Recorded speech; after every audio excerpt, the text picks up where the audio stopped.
आपको, सहयोगियों को और दर्शकों को। और आज आपने ये जो विषय लिया है, ये मेरे ख्याल से बहुत महत्वपूर्ण विषय है।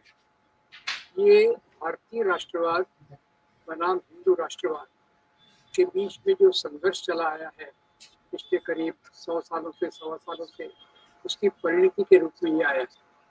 पहले ये बात बता दूं थोड़ा हल्के अंदाज में कि भारत की आज़ादी के बाद आजकल नए नए विद्वान उभर रहे हैं जो इसकी तारीख अलग अलग बताते हैं।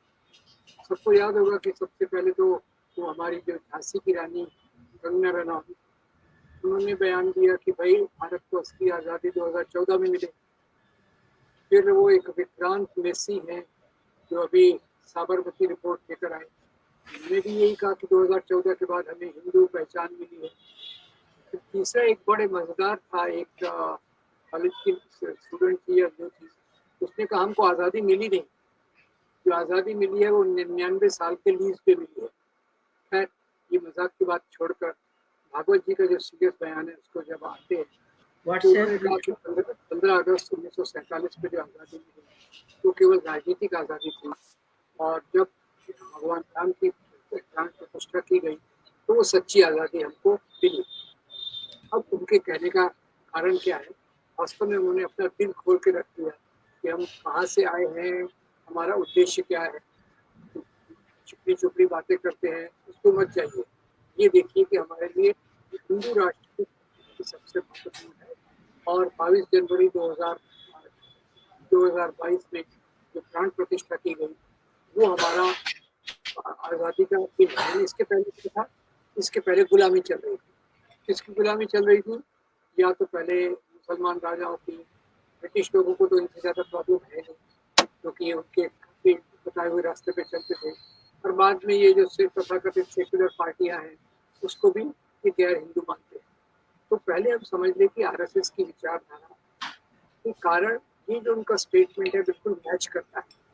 अब आरएसएस की विचारधारा क्या है कि जब राष्ट्रीय आंदोलन चल रहा था, एक तरफ दलित सामाजिक क्षेत्र में आ रहे थे, शिक्षित हो रहे थे, स्त्रियां सामने आ रही थी, आंदोलन के बीच में जुड़ रही थी, शिक्षित हो रही थी, और पूरा राष्ट्रीय आंदोलन महात्मा गांधी के नेतृत्व में एक भारतीय राष्ट्र की कल्पना कर रहा था जिसमें अम्बेडकर जी के विचार शामिल थे और भगत सिंह जैसे और समाजवादियों के विचार शामिल थे।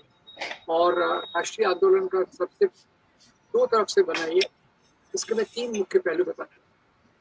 राष्ट्रीय आंदोलन के तीन मुख्य पहलू जो है, पहला है ब्रिटिश के खिलाफ संघर्ष, उनकी गुलामी से हमको हटा दिया। तो यह गुलामी से मेरा तात्पर्य ये है कि ब्रिटिश वास्तव में हमारे एक प्रकार से मालिक बन बैठे थे। हमारी संपत्ति को यहाँ से लूट के ले जा रहे थे, हमारा प्रशासन जो चलता था वो बाहर चले जा रहे थे, तो हमारा कुछ स्वायत्तता थी। तो पहला राष्ट्रीय आंदोलन का उद्देश्य था ब्रिटिश सत्ता को उखाड़ कर फेंकना, जो गांधी जी के नेतृत्व में हिंसा सत्याग्रह के मार्ग पर खत्म होती। दूसरा इसका उद्देश्य था एक पूरे भारत को एक भारतीयता की कड़ी में जोड़ना।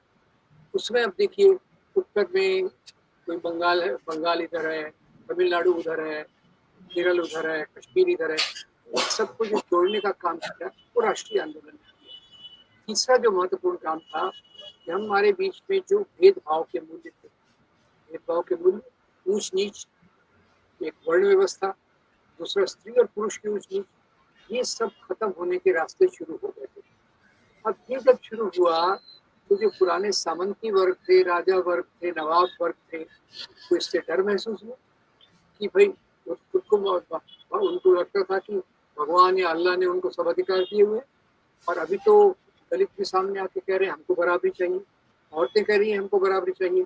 तो इसके विरोध में आरएसएस खड़ा हुआ। पहली बात याद है। और आरएसएस जब खड़ा हुआ 1925 में, उनके जो गुरु थे विनायक दामोदर सावरकर, उन्होंने वही परिभाषा कर दी थी कि हिंदुत्व ये केवल धर्म नहीं है, हिंदुत्व केवल धर्म नहीं है, ये एक राजनीति है जो आर्य नस्ल पे, ब्राह्मणवादी मूल्यों पे और सिंधु से लेकर सरस्वती तक फैली हुई है। ये उनका हिंदुत्व की परिभाषा। और उन्होंने कहा था हिंदू राष्ट्र बनाना हमारा उद्देश्य। उन्होंने आगे कहा इस देश में दो राष्ट्र बसते हैं, इस देश में दो राष्ट्र बसते हैं, एक हिंदू राष्ट्र और एक मुस्लिम राष्ट्र। हिंदू राष्ट्र और मुस्लिम राष्ट्र, इसी को लेकर 1925 में आरएसएस की स्थापना हुई। और आरएसएस ने अपनी स्थापना के बाद 2 मुख्य कदम उठाए। पहला कदम था शाखाओं के माध्यम से यहाँ के लड़कों को ब्रेन वॉश करना, कि हमारा जो प्राचीन युग था वो एक स्वर्णिम युग था। प्राचीन युग क्या था? स्वर्णिम युग था। क्यों भाई? उस समय स्त्री गुलाम थी, दलित गुलाम था और ब्राह्मणवाद का वर्चस्व था। तो वो हमारा स्वर्णिम युग है। तो देख लीजिए उनका स्वर्णिम युग क्या है, जहाँ स्त्रियों को शिक्षा वर्जित थी और दलितों को शिक्षा वर्जित थी। इसलिए मैं कभी मजाक में पूछता हूँ, स्वर्णिम युग वो सतयुग स्वर्णिम युग था, तो जब आज स्त्रियों को और दलितों को शिक्षा मिलती है तो आप इसको कौन सा युग कहेंगे? वो सवाल आज छोड़। फिर दूसरा देखिए, उन हर एक इस प्रकार की टेंडेंसी को उन्होंने ये कहा कि हम अनादिकाल से हिंदू राष्ट्र हैं, मुसलमान और क्रिश्चियन ये विदेशी है, मुसलमान और क्रिश्चियन ये विदेशी है। तो क्या हो गया? ये हिंदू राष्ट्र हो गया और इसके दुश्मन मुसलमान हो गया। तो ये उनकी आधारशिला के आधार पर उन्होंने राष्ट्रीय आंदोलन से दूरी रखी। क्यों राष्ट्रीय आंदोलन से दूरी इसलिए रखी? राष्ट्रीय आंदोलन सबको समानता, बंधुता, सामाजिक न्याय इस आधार पे सबको साथ लेके चल रहा था। इसलिए आप देखिए आजादी के आंदोलन में सभी लोग शामिल थे, हिंदू, मुसलमान, क्रिश्चियन, सिख, ईसाई, पुरुष, स्त्रियां, दलित, सवर्ण, सभी लोग शामिल। ये महात्मा गांधी का जादू था कि उन्होंने सभी लोगों को एक तरह से जोड़ा। और क्योंकि आरएसएस को हिंदू राष्ट्र चाहिए था और गांधी जी की नीतियां राष्ट्रीय आंदोलन की तो सबको जोड़ रही थी, ये क्या चाह रहे थे कि केवल हिंदुओं का वर्चस्व हो, इसलिए उन्होंने उद्देश्य ये था कि हमको ब्रिटिश से दोस्ती करके मुसलमानों को दबाना है। मुस्लिम लीग की राजनीति अलग से थी कि हमको ब्रिटिश से दोस्ती करके हिंदुओं को दबाना है। तो ये आप फर्क समझ लीजिए, एक तरफ महात्मा गांधी, सुभाष चंद्र बोस, भगत सिंह, अम्बेडकर, पटेल, नेहरू, इनका भारतीय राष्ट्रवाद है, और दूसरी तरफ से आरएसएस का हिंदू राष्ट्रवाद, हिंदू महासभा का हिंदू राष्ट्रवाद और मुस्लिम लीग का मुस्लिम राष्ट्रवाद। अब इन लोगों ने कई बार अपने पूरे संगठनों को, जब पूरा राष्ट्रीय आंदोलन खड़ा होता है, एक माहौल खड़ा होता है कि ये भाई हमारे मुक्ति के लिए हमें से भाग, तो इन्होंने अपने ब्रांचेस में लेटर भेजे, उनको कोई काम ऐसा नहीं करना चाहिए जो अंग्रेजों के खिलाफ हो, और लोगों को अंग्रेजों की सेना में भर्ती कराया। ये आप कॉन्ट्रडिक्शन देखिए, एक तरफ सुभाष चंद्र बोस सेना बना रहे हैं अंग्रेजों से लड़ने के लिए, दूसरी तरफ हिंदू महासभा आरएसएस ये लोगों को सेना में भर्ती करने के लिए प्रमोट कर रहे हैं। तो यहाँ से मुख्य बात यह है कि ये भागवत जी का जो बयान है, एक तो निश्चित रूप से हमारी गुलामी 15 अगस्त 1947 को खत्म हुआ, कोई विदेशी शासक यहाँ नहीं, पर इनकी भाषा में जो यहाँ मुसलमान रह रहे हैं, सेक्युलरिज्म में विश्वास कर रहे हैं, तो एक हमारे हिंदू राष्ट्र को उपेक्षा कर रहे हैं, इसलिए वो इसकी तलाश कर रही है, ऐसे दिन की तलाश कर रही है जिसको वो हिंदू राष्ट्र से जोड़ सके। तो इसमें ये बात तो सब स्वीकार करेंगे कि इनके इस कहने से पूरे राष्ट्रीय आंदोलन का अपमान होता है, भगत सिंह का, सुभाष चंद्र बोस का, अम्बेडकर का अपमान होता है। इससे पूरे जो लाखों लोगों ने कुर्बानी देकर अपमान, और हमारी जो पूरी कॉन्स्टिट्यूशन है, स्वतंत्रता, समता, बंधुता, न्याय, उसका पूरा पूरा अपमान होता है। तो उन्होंने अपना पूरा असली रंग दिखा के हमको बता दिया है कि भाई आप लोग जो मानते हो भारतीय संविधान को, वो केवल आपने जैसा बहुत अच्छे से बताया कि 52 साल तक इन्होंने तिरंगा नहीं फैलाया कराया, और उनके मुखपत्र ऑर्गेनाइजर ने तो कहा ये संविधान क्या है, इसमें तो कुछ पुराने मुद्दे हैं ही नहीं, कि तिरंगा झंडा 3 रंग है, ये अशुभ है, हमारा झंडा तो भगवा झंडा ही है। तो आज मैं इस बात को इसको और मजबूती से लोगों तक बता सकते हैं कि आरएसएस का असली एजेंडा भारतीय संविधान नहीं है। उन्होंने अपना रंग बताना में जागरूक कर दिया है। अगर कोई भी करती करे तो निकाल दीजिए, हम जो भी कुछ अभी कर रहे हैं सत्ता के लिए कर रहे हैं, दिखावे के लिए कर रहे हैं, और हमारा उद्देश्य भी रहेगा। ये उनके बयान की निंदा करते हुए तो कांग्रेस काफी विस्तार से इन तमाम सवालों पर प्रकाश डाला है। मैं 2-3 बातें इसमें अर्ज करना चाहता हूं। पहली बात तो ये है कि आरएसएस जो है वो अपने वैचारिकी के स्तर पे सार तत्व में दलित विरोधी, शूद्र विरोधी, मनुवाद की मनुस्मृति से प्रेरित एक ऐसी विचारधारा है जिसने गांधी की हत्या सिर्फ इसलिए कर दी कि वो समता, स्वतंत्रता और न्याय के मूल्यों की स्थापना चाहते थे। तो आरएसएस की बात बिल्कुल स्पष्ट है।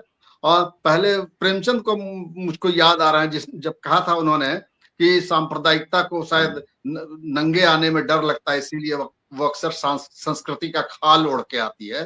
तो अभी तक तो ये अपने को सांस्कृतिक संगठन क्लेम किया करते थे, लेकिन अब इनको लगा कि हम बरसरे इक़्तिदार हैं और अपना असली एजेंडा जो है अब इसको खुल के घोषित हिंदुस्तान की जनता के आगे किया जा सकता है। तो ये एक तरह का अनाउंसमेंट है कि आरएसएस असल में क्या है। पहले वो डरते थे, ये बात कहने में शर्माते थे, इसलिए कि आजादी के मूल्य बोध जो थे इतने प्रबल थे कि जिससे वो टकरा नहीं सकते थे और उसको हिंदुस्तान की जनता एक्नॉलेज कर रही थी। लेकिन मोदी जी के राज के आने के बाद जो सतत प्रक्रिया चली है, उस प्रक्रिया ने इनको ये साहस दिया है, ये बल दिया है कि वो आगे बढ़ के कहें कि असल में हम क्या चाहते हैं। और दूसरी बात ये है कि ये असल में न सिर्फ जो है से भारतीय मतलब राष्ट्र के अवधारणा के विरोधी हैं, बल्कि अपने सार तत्वों में आप देखिए तो ये कबीर, नानक, रविदास और तुलसी की परंपरा के गर्भ से निकला हुआ जो भारत का मूल्य बोध है, जिसमें स्वयं विवेकानंद और रविन्द्रनाथ टैगोर जैसे लोग शामिल हैं, वो हिंदुस्तान का एक ऐसा विचार है जो स्वतंत्रता, समता और न्याय के आधार पे खूबसूरत मानवीय और ह्यूमन नेशन का अनाउंसमेंट करता है। उस नेशन की अवधारणा के साथ इनका कोई जैसे सामेल नहीं है। और इसीलिए जाहिर सी बात है कि जब ब्राह्मणवाद शब्द का आप इस्तेमाल करते हैं तो इसका ब्राह्मणवाद के मूल तत्व के रूप में मैं ये देखता हूं कि जन्म के आधार पे कोई व्यक्ति विशेषाधिकार की मांग करे। तो जन्म के आधार पे मांगा जाने वाला यह विशेषाधिकार मनुवाद की मूल प्रेरणा का स्रोत है और आरएसएस उसी वैचारिकी का समर्थन करता है। जब हिंदुस्तान का संविधान समता की बात करता है और सब लोगों को एक एक वोट की बराबरी दे देता है, तो ये वर्णाश्रम के खिलाफ जाता है। और हिंदुत्व जो है एक पॉलिटिकल टर्मिनोलॉजी है और हिंदू एक धर्म है। हिंदुत्व और हिंदू धर्म के बीच का जो फर्क है, और धर्म की दो परंपराएं इस देश के अंदर रही हैं। एक लोक चेतना में अस्तित्वमान धर्म रहा है जिसका प्रतिनिधित्व नानक, रविदास, तुलसी, कबीर करते रहे हैं, और दूसरा जो है सो एक संस्थाबद्ध धर्म रहा है, जिस संस्थाबद्ध धर्म की पुनर्स्थापना के लिए समय समय पे इतिहास के पुष्यमित्र शुंग या समुद्रगुप्त जैसे किसी सम्राट की जरूरत पड़ती रही है। तो ये संस्थागत उसी धर्म के प्रतिनिधि हैं और संस्थागत धर्म को सुविधा ये हासिल है कि राजा के हाथ में राजदंड होता है और पुरोहित के हाथ में धर्मदंड होता है। वो सत्ता के एक तरह के इक्वल शेयर होल्डर होते हैं। इसीलिए सत्ता के प्रश्न भी एक सांस्कृतिक संगठन के लिए सत्ता का प्रश्न जैसे कोई, ये तो पॉलिटिकल ऑर्गेनाइजेशन का प्रश्न है ना कि देश में कौन राज करेगा, देश की सत्ता कैसी होगी। सांस्कृतिक संगठनों का प्रश्न है कि जातिवाद रहेगा कि नहीं, विभेद रहेगा कि नहीं, इस देश के अंदर जैसे कल्चरल अपलिफ्टमेंट होगा कि नहीं। तो ये जब सांस्कृतिक संगठन अपने को प्रोक्लेम कर रहे थे तो शायद इनके प्रकल्पों को, इन तमाम तरह के सवालों को चलाना चाहिए था। तो ये पूरी तौर पे विवेकानंद के हिंदुत्व की उस अवधारणा के खिलाफ भी हैं, जिसमें विवेकानंद कहते हैं कि काल क्रम से इस देश में वर्णों का राज रहा है। ब्राह्मणों ने राज किया, फिर इसके बाद जैसे क्षत्रियों ने राज किया, वैश्यों का राज्य है और शूद्रों के राज के आने की बारी है। और आप इनको जैसे प्रॉपर तरीके से सत्ता हस्तांतरित कीजिए, वरना ये बलात् आएंगे और अपने शुद्रत्व के साथ आएंगे। तो ब्राह्मणवाद को इस शुद्रत्व से डर लगता है। गांधी इसी वैचारिकी के हाथों मारे गए। 30 जनवरी 1948 ईस्वी को प्रार्थना सभा में जाते हुए गांधी मारे गए और इंसानियत के एक बुलंद रोशन मीनार को गिरा दिया गया। तो ये जो पूरी समझ है इनको, इतिहास की जो इनकी समझ है, ये अधकचरे ज्ञान, इनके प्रिजुडिस और तमाम तरह के चीजों पे आधारित है। इतिहास में माइग्रेशन जो है सभ्यताओं के विकास का एक अनिवार्य शर्त रहा है। दुनिया में बड़ी बड़ी सभ्यताएं बनी, उजड़ी, लोग इधर से उधर गए और अब जाके हमारे पास एक स्टेबल दुनिया है। जब मैं स्टेबल दुनिया की बात कर रहा हूं तो इसका मतलब ये हुआ कि एक तरफ का गर्म गोला धरती ठंडा होते होते आज के शकल में आया, पेड़ पौधे बन गए। एक जमाने में पैंजिया था और जैसे सारे जैसे महाद्वीप जैसे एक साथ जुड़े हुए थे। अब आप इतिहास को फिर वहीं लौटा के ले जाना चाहते हैं। आपको जानना चाहिए कि गतिशीलता के क्रम में जैसे चीजें आकार लेती हैं, तो सभ्यताओं ने भी ऐसे ही आकार लिया है और इस मुल्क की सभ्यता के बनने और बिगड़ने में बहुत तरह के लोगों का योगदान रहा है। इस एक्नॉलेजमेंट को अस्वीकार करते हुए उन्होंने तो कह दिया कि पृथ्वीराज के बाद इस देश के अंदर पहला जैसे हिंदू शासक जैसे गद्दी पे बैठा हुआ है, यानी कि उनको राजतंत्रों से भी कोई दिक्कत नहीं है, क्योंकि उनके जो आइडियल्स हैं ड्रिवन होते हैं इन्हीं राजतांत्रिक मूल्यों के गर्व से। और डेमोक्रेसी में राजतंत्र और सामंतशाही के लिए कोई जगह नहीं है। तो इनकी पूरी जो पॉलिटिकल फिलॉसफी है, इस पॉलिटिकल फिलॉसफी को आज जैसे अच्छा हुआ, क्योंकि आप बहुत दिन तक पर्दे में नहीं रह सकते हैं, पर्दा जैसे अपने आप गिर जाता है। तो मोहन भागवत के माथे पे चढ़ के ये बोला। हालांकि अभी भी, पहले तो ये विदेशों में जाते थे तो वहां गांधी के अलावा उनके पास कोई चेहरा नहीं था, तो वो मंचों पे कभी कभी गांधी के साथ दिखते थे और नीचे और नेशनली जैसे गांधी के विरोध में खड़े होते थे। अब इन्होंने मंच पे भी गांधी के साथ होने का जो भ्रम है और पाखंड है उसका परित्याग किया है, और हिंदुस्तान की जनता को आरएसएस का असली चेहरा देखना चाहिए। और ये निश्चित रूप से ये बयान जो है ये भारत के विचार के खिलाफ बयान है, हिंदुस्तान के कॉन्स्टिट्यूशन के खिलाफ बयान है, और सबसे बढ़ के इस देश के अंदर हिंदुस्तान के किसान, मजदूर और छात्रों के तरुण रक्त से लिखे गए भारत के स्वतंत्रता संग्राम के गौरवमय अध्यायों का अपमान है। और ये अपमान करें भी क्यों नहीं, जिन्होंने आजादी के आंदोलन में हिस्सा लिया नहीं, वो आजादी के मूल्य क्या जाने। तो ये गद्दारों की परंपरा है, और गद्दारी की यह भाषा जैसे एक ये दिन भी हम लोगों को देखना बाकी था कि वो इंडियन पॉलिटिक्स का मेन स्ट्रीम लैंग्वेज बन गया है। तो इस पर और इससे ज्यादा क्या कहा जा सकता है, हिंदुस्तान की जनता जवाब देगी। राहुल गांधी ने बेहतर तरीके से इन प्रश्नों को उठाया है, और बाकी सारी जनता जो है इसको धीरे धीरे समझेगी। जिंदगी और जिंदगी की जरूरतें और समता की मांग शाश्वत मानवीय आकांक्षा का हिस्सा है, और इस शाश्वत मानवीय आकांक्षा से आरएसएस के इस ऑब्सक्यूरेंटिस्ट और दकिया न्यूज विचार का टकराव है, और इसी टकराव के दौर में हम रह रहे हैं। सबको अपना अपना पक्ष चुनना है, यही कहना।